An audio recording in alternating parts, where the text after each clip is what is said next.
السلام عليكم ورحمة الله وبركاته. أهلا بكم. النهاردة معانا فيديو جديد. شايفين بقى العظمة دي والجمال ده، عاملين بقى فطير مشلتت رهيب، اللي إن شاء الله اللي مبيعرفش يعمل فطير هيعمل فطير بأسهل طريقة. شايفين مورق ولذيذ وطبقات وطري جدا، ويعني عايزة أقول لكم خطير.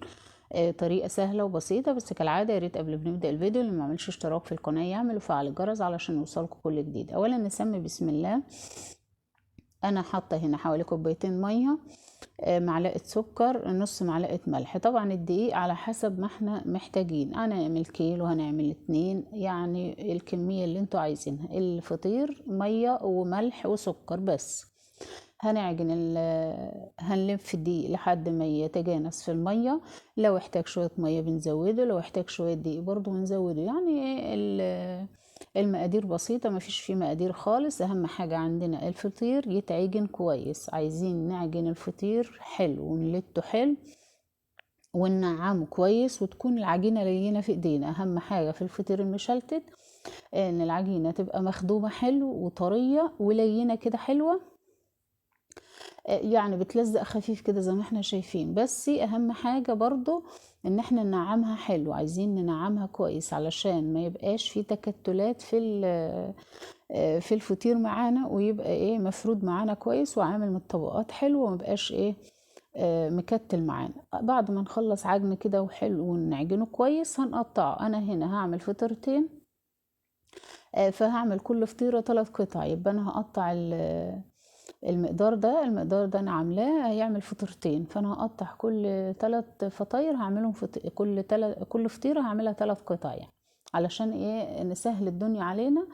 طبعا اللي ما عندوش مكان واسع زي حالاتي كده، وهعمل على صينيه او على رخامه زي ما انتوا عايزين.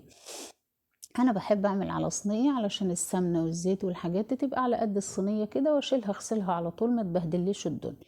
فانا هعمل على الصينيه. طبعا اللي مش حابب وعايز يعمل على الرخامه زي ما انتوا عايزين. انا بقى عندي الصينيه اللي هشتغل فيها يفضل انها تكون ستانلس، ما تكونش صينيه الومنيوم. الصينيه الالومنيوم ما بتبقاش حلوه في الفرد، يعني الصينيه الستانلس حلوه. طبعا علشان الالومنيوم ايه ما نشتغلش عليها بالسمنه وبالفطير كده زي ما احنا شايفين. طبعا احنا هنسيب الفطير برضو يرتاح. اهم حاجه بعد ما نقطعه هنسيبه يرتاح من نص ساعه لساعه. كل ما الفطير يرتاح احسن، كل ما يدينا نتيجة أحسن. فاحنا طبعا معانا السمنة اللي هنشتغل بيها. أنا حاطة سمنة على قشطة مدفياهم. أهم حاجة واحنا بنفرد الفطير برضو تكون السمنة دافية في ايدينا علشان الجو برد.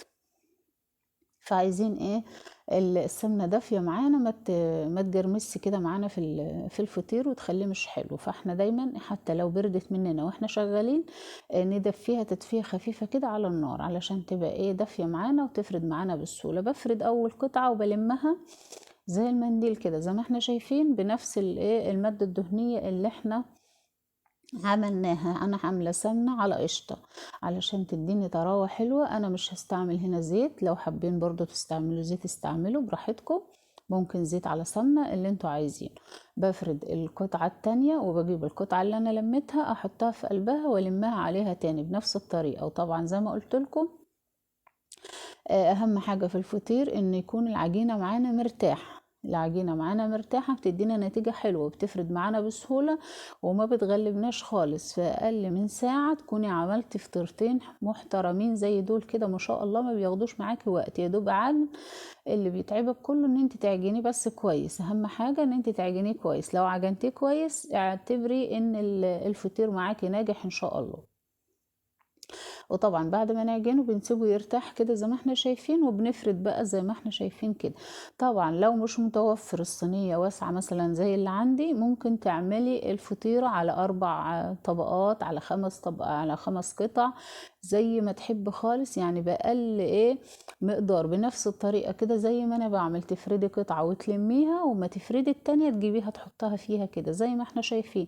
ما بتاخدش وقت ولا مجهود، وبتدينا نتيجة في الآخر مضمونة، ويطلع معانا الفطير مورق وجميل. طبعا واحنا بنفرد القطعة كده زي ما احنا شايفين، نخليها تفرد خالص لحد ما نشوف ايه الصينية تحتها زي ما احنا شايفين كده، يعني ايه الرقان تبقى خفيفة خالص. وطبعا واحنا بنفرد بنحط المادة الدهنية بتاعتنا اللي هي القشطة على السمنة علشان ايه تدينا طراوة حلوة في الفطير وتطعمه معانا كده وتخليه حلو. واحنا بنفرد كده نخلي ايه ما نسيبش اي تكتلات خالص. هي العجينة علشان مرتاحة ومخدومة حلو بتفرد معانا بكل سهولة، ويعني ايه ناعمة خالص، ما بتاخدش معانا وقت، وهي ارتاحت مني اكتر حتى كمان من الوقت اللي انا بقولكوا عليه، علشان يعني حصل عندي حاجة فاتأخرت شوية على ما فردته يعني، ففردت معايا بسهولة جدا، لأنها يعني ايه قعدت فترة شوية يعني أكتر من ساعة،